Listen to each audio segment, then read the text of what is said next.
I pulled back the Quran, I turned back to where I was reading. SubhanAllah, the very next verse on the next page. For those of you who ask for signs, have we not shown you enough already? Look around you. Look at the stars. Look at the sun. Look at water. These are the signs for the people of knowledge. SubhanAllah.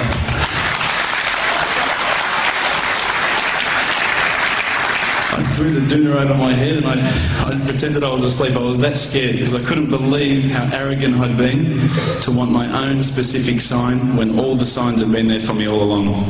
The fact that we have this world, the fact that there is this creation, these are the signs for all of us.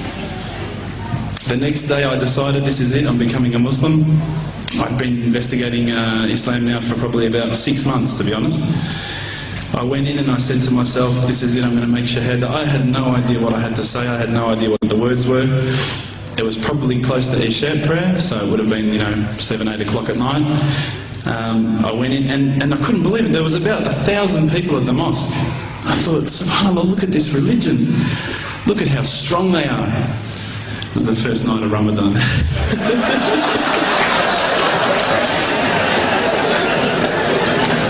Ramadan Muslims. So I sat there and I was very nervous, I must admit. I got up and this person's going to me, you got to say these words, bro, Ashhadu. I'm going, what? Ash what?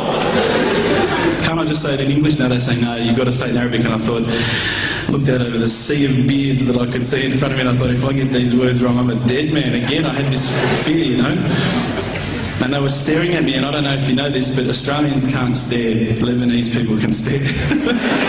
So I was sitting there, I was very scared. I got up, and SubhanAllah, as soon as I started to say the words, all fear went out of my mind. It felt as though a shower was inside my head and someone had just turned on the cold tap. Felt like I'd been flushed clean. I said the words, and I wasn't expecting so many brothers to come up and yell, Takbir, Allahu Akbar, and start kissing me and hugging me. Now, I'd never been kissed by that many men in my life. But it was a beautiful day, I must admit. And that day was the day that I had more brothers than I could ever imagine, more sisters as well. But I guess since that day I've never looked back. My family, I think initially were very worried that I was going to be, I guess, a little bit weird towards them. They thought that I was going to break out the AK-47s and the grenades. But they realised, I think, soon that this religion was actually making me a better person. Prior to Islam, you're not going to believe it, I had a mohawk. I did. I had, I'm not going to show you any photos. I had army greens, I had the Metallica t-shirt, I had the cherry docs. I was shocking, right? I thought I looked great, but I looked terrible. And alhamdulillah, ever since then I look as good as I do now. No, don't laugh, please.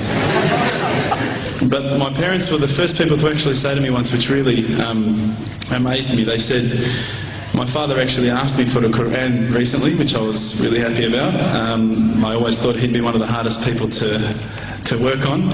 But he said to me, ever since you've been a Muslim, you've been a better person. You're more reliable. I can count on you to come and pick me up if my car breaks down. Whereas before I go, Dad, I was drinking last night, I don't know if it's still out of my system. So alhamdulillah, I hope that this hasn't bored you too much, but I just wanted to share with you what I would suggest is probably the most beautiful time in my life. And inshallah, I'll see you all in Jannah for a kebab. Assalamu alaikum.